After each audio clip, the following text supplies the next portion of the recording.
Sejam bem-vindos aos programas educativos online criados e dinamizados pelo Jardim Zoológico. A sessão de hoje tem como tema principal comportamentos, reprodução e é direcionada para os alunos do segundo ciclo do ensino básico. Se, para além disso, sempre sonhaste em ser um verdadeiro explorador da natureza e ajudar o Jardim Zoológico nesta importante missão que é a conservação, então estás no sítio certo. O meu nome é Diogo, vou ser o vosso educador zoológico ao longo desta sessão, onde vais ter a oportunidade de aprender mais sobre este fantástico tema.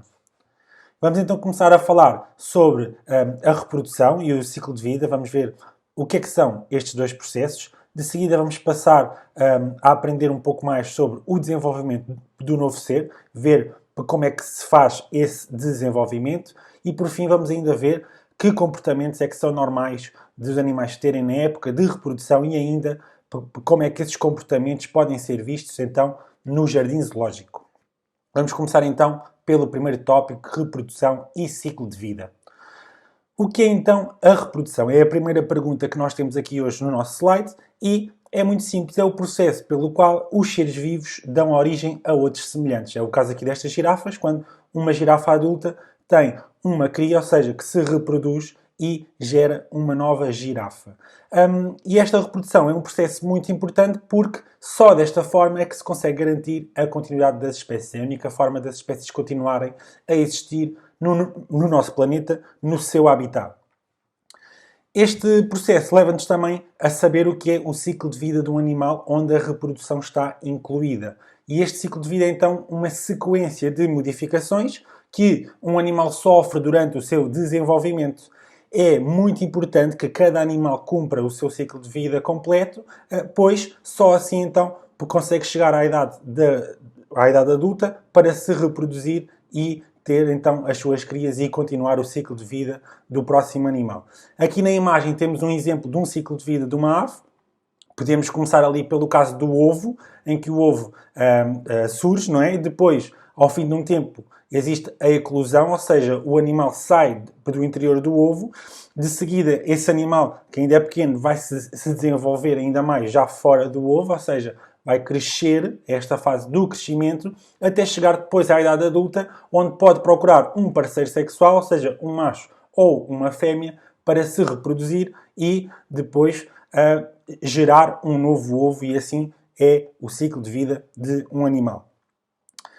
Existem dois tipos de reprodução que os animais podem ter, assexuada e assexuada. Ou seja, na reprodução sexuada, muitos animais necessitam de dois progenitores para o novo ser nascer, e aqui, então, nós vemos uma célula sexual masculina que se junta a uma feminina. Este processo chama-se fecundação, que pode ser interna ou externa, para depois o novo ser nascer. De seguida temos também a reprodução assexuada, onde aqui neste caso nós só precisamos de um progenitor, não é necessário dois, e também não há então a necessidade da ocorrência da fecundação. E um exemplo típico da reprodução assexuada é a estrela do mar, que tem esta capacidade de se reproduzir, por exemplo, através de um só dos braços aqui da estrela do mar. Passando ao segundo tópico, desenvolvimento do novo ser, vamos ver então que tipos de desenvolvimento de novos seres é que existem, consoante o local de desenvolvimento, o material nutritivo, e vamos ainda ver como é que se chama o período de desenvolvimento destes novos seres. O primeiro que vamos ver é talvez o mais conhecido, que é o vivíparo, em que o novo ser se desenvolve no interior do ventre materno. Alimenta-se através de substâncias que passam para o novo ser pelo cordão umbilical, e o período de desenvolvimento é então chamado de gestação. Depois passamos para os animais ovíparos, em que se desenvolvem no interior de um ovo que é depositado no meio ambiente pela fêmea. E então este novo ser vai se desenvolver através de nutrientes que estão no interior do ovo, e este período de desenvolvimento nós chamamos de incubação. Por fim, nós temos os animais que são ovovivíparos, que também nascem no ovo, mas desta vez esse ovo fica no interior do corpo materno. E depois é tudo igual aos animais ovíparos, ou seja, o novo ser vai se desenvolver através de nutrientes que estão no ovo e também se chama incubação ao período de desenvolvimento do novo ser. Agora vamos ver cada um destes tipos de reprodução e de desenvolvimento dos novos seres vivos. Vamos começar pelos animais vivíparos, e a maioria dos animais vivíparos, ou melhor, a maioria dos mamíferos são animais vivíparos. Aqui, o novo ser desenvolve-se dentro do ventre materno, ou seja, existe a fecundação, surge o ovo, que se desenvolve em embrião e depois transforma-se em feto. Porque, como nós vimos há pouco, o nome dado ao período de tempo em que o novo ser se vai desenvolver chama-se gestação, e depois, quando nós temos o feto, este feto sai do ventre materno e este processo nós chamamos de parto. Agora vamos ver algumas curiosidades de alguns animais vivíparos, como é o caso do elefante africano, que é conhecido por ter uma gestação muito longa. Nós, o ser humano, tem uma gestação de 9 meses, como vocês bem sabem. Aqui, neste caso, a gestação deste mamífero é de mais ou menos 22 meses. Praticamente 2 anos é o tempo que leva a que uma cria se desenvolva no interior do ventre materno. Existem alguns animais vivíparos que são muito especiais, que são os marsupiais, como é o caso do canguru de Bennett, que a cria está só 1 mês no interior do ventre materno e que depois vai completar o seu desenvolvimento já no exterior deste ventre materno, mas no interior de uma bolsa que se chama marsúpio, e daí estes animais se chamarem marsupiais.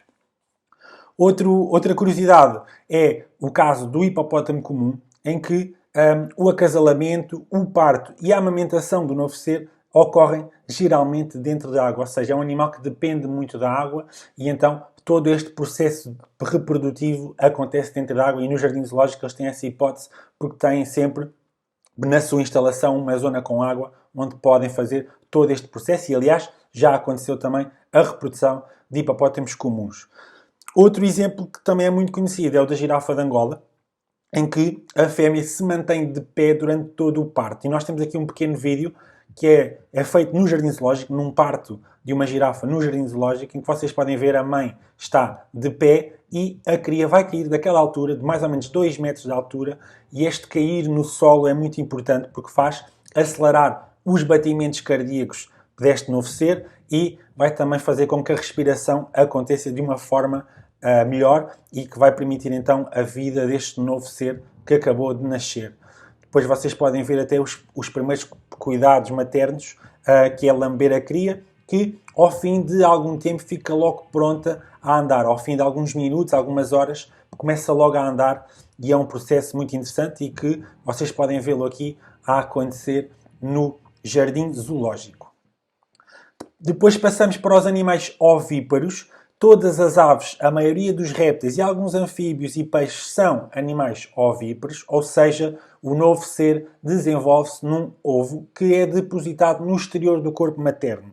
O embrião desenvolve-se através de nutrientes que estão no interior do ovo. Ao processo e ao período de tempo em que o novo ser está dentro do ovo, nós chamamos de incubação, que depois leva e que vai terminar esta incubação na saída da cria do interior do ovo, que se chama eclosão. Este é o processo dos animais ovíparos. Alguns exemplos de animais ovíparos do jardim zoológico também. Nós temos o calau de elmo preguiado, em que o ninho é construído pelo casal no tronco de uma árvore e é normalmente reutilizado ano após ano. São animais que formam casais para a vida, que se chamam casais monogâmicos, e então este processo reprodutivo normalmente acontece sempre na mesma árvore, sempre que têm a oportunidade voltam ao mesmo local para fazer o seu ninho e ter a sua reprodução. Depois temos o casuar, que é um caso muito curioso em que a fêmea pode acasalar com vários machos e o processo é o seguinte: a fêmea coloca o ovo, deposita o ovo, é um animal ovíparo, mas depois é o macho que tem a responsabilidade de tomar conta daquele ovo, ou seja, de realizar a incubação do ovo e de garantir que existe depois a eclosão e que a nova cria nasce. Outro exemplo muito comum é estes animais ovíparos, quando põem o ovo, podem pôr o ovo de uma forma desprotegida ou então podem protegê-lo num ninho. E então é o caso destes dois animais. O flamingo rubro faz o seu ninho num cone, é um cone feito de lama com o vértice em forma de taça e é lá em cima que deposita depois o ovo. Porquê é que isto acontece? Porque estes animais vivem em estuários e em estuários sente-se muito as marés, ou seja, quando a maré sobe, a maré do mar que está perto do rio sobe, aqui nos estuários também sobe a maré. Se o ninho não fosse em altura, o ovo ia ser apanhado pela água e ia embora e este novo ser não ia nascer. Depois temos o nandu, onde o macho reúne um grupo até 12 fêmeas que vão todas colocar os seus ovos num único ninho que foi construído pelo macho e depois é o macho que tem a tarefa de proteger aquele ninho. Este ninho é um buraco escavado no solo e depois é lá então que as fêmeas vão colocar os seus ovos. Por fim, temos aqui ainda o axolote, que é um anfíbio, e o macho liberta as células masculinas reprodutoras, que são os espermatozoides, e atrai a fêmea que os vai recolher na cloaca. E é aí que acontece, então, a fecundação. Os ovos ficam aderentes à vegetação devido a um revestimento que parece uma gelatina que os cobre e que lhes confere esta adesão às ervas que existem dentro da água. Depois temos o alligator americano, em que tem uma característica que é muito curiosa e que é muito falada, em que o sexo das crias é determinado pela temperatura de incubação dos ovos. Ou seja, se as temperaturas estiverem altas, vão nascer mais machos, ou a probabilidade de nascerem machos é maior. Ao contrário, se a temperatura for muito baixa, vão nascer mais fêmeas. Temos ainda a pitão da Birmânia, em que a fêmea tem a capacidade de aumentar a sua temperatura do corpo, para que assim também aumente a temperatura de incubação dos ossos e falo através de contrações e distensões musculares. Ou seja, os seus músculos, ao contrair vai fazer com que a temperatura aumente e assim vai aumentar a probabilidade daquela cria nascer. Depois temos ainda a tartaruga leopardo africana, em que no seu processo reprodutivo e para meter o ovo faz um ninho, um buraco no solo, assim bem fundo, e que para facilitar o escavar do solo e a criação desse buraco, umedece esse solo com urina. Ou seja, todos os animais estão muito bem adaptados também a este processo reprodutivo. Temos ainda os animais ovovivíparos. Muitos dos animais ovovivíparos são répteis, mas também alguns anfíbios e peixes também são. O novo ser aqui desenvolve-se num ovo que permanece no interior do corpo materno. O embrião desenvolve-se através de nutrientes que estão no interior do ovo. No jardim zoológico também existem alguns exemplos. Eu trouxe aqui dois. O chinco de língua azul é um animal ovovivíparo em que o macho tem este comportamento de seguir a fêmea esperando uma oportunidade para acasalar. Tem um comportamento, por ser um animal solitário, de atacar outros machos que tentem aproximar-se daquelas fêmeas. A boa de Madagascar também é um animal, é um réptil ovovivíparo e que durante a incubação a fêmea fica um pouco mais escura e tem esta capacidade então de conservar o calor pelo facto de ser mais escura. Passando agora para a época de reprodução, vamos ver alguns comportamentos que os animais têm durante esta época. É então a época do ano em que ocorre o acasalamento e durante este período existem alguns comportamentos que são muito comuns dos animais os apresentarem. Estes comportamentos permitem que os animais encontrem um parceiro e são chamados de rituais de acasalamento. São alguns dos comportamentos que os animais demonstram. O primeiro, e o que é mais comum, é o do pavão real, que aqui neste caso existe dimorfismo sexual, ou seja, nós conseguimos distinguir a fêmea do lado esquerdo do macho do lado direito, tem estas penas muito vistosas e que tira partido destas penas para fazer e abre esta cauda, com muitas penas, como vocês estão a ver aqui no vídeo do lado direito, e que abana para atrair as fêmeas, que estas penas com estas cores muito fortes vai atrair as fêmeas para o escolherem como parceiro, para acasalarem com este macho. Depois temos outro ritual de acasalamento muito comum, que é o do Goro do Japão, este animal que vocês estão a ver aqui, uma ave, que realizam danças nupciais que envolvem saltos graciosos, vénias de asas abertas e lançamentos de pequenos ramos ao ar. É um comportamento muito curioso, muito bonito e que estes animais usam para fortalecer os laços entre o casal, porque vivem em casal e são mesmo animais monogâmicos que ficam juntos para toda a vida. Então, nesta época de acasalamento, fazem estas danças nupciais.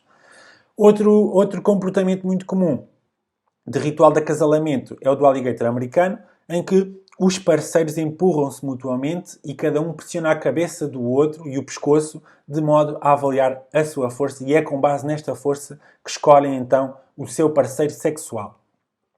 Outros comportamentos que também são comuns durante esta época de reprodução é a luta entre machos, muito comum em todo o lado do planeta, em vários habitats. Eu trouxe aqui o exemplo do Axis, que é um animal que vive em grupo e então é normal os machos têm estas hastes na cabeça de fazerem estas lutas pelas fêmeas, porque querem disputar as fêmeas para acasalar. Estas hastes depois, ao fim de algum tempo, quando passa a época da reprodução, caem e voltam a crescer no ano seguinte, cada vez maiores, e é também através das hastes que conseguimos determinar a idade dos animais.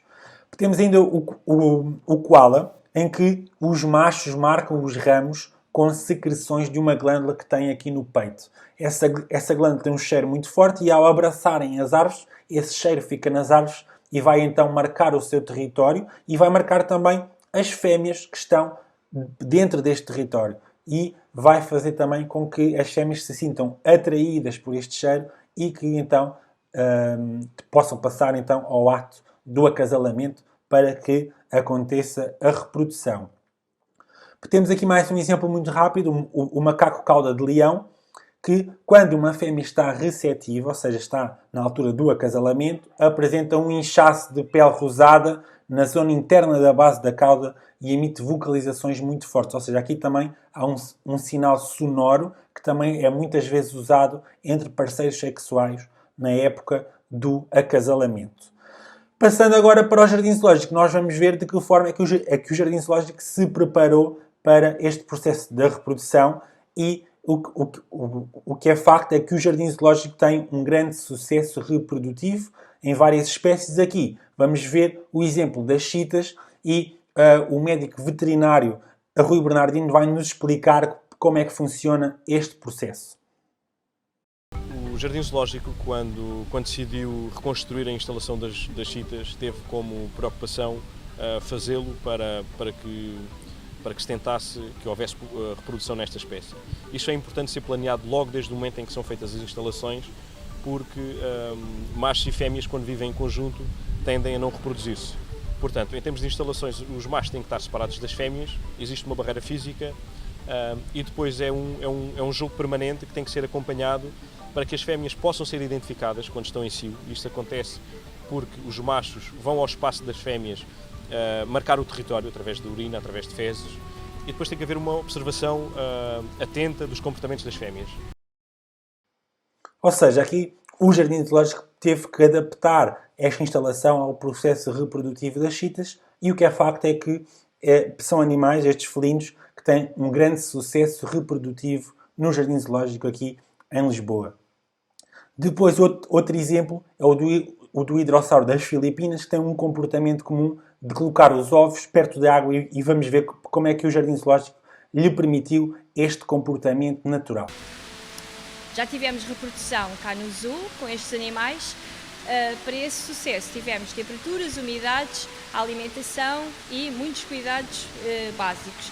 Para termos esta reprodução, além destes cuidados todos, com temperaturas e umidades, criámos um lago artificial junto ao ninho de areia, já que na natureza eles gostam muito de depositar os seus ovos junto à água. Nós simulámos a mesma coisa, por isso temos este sucesso com a reprodução.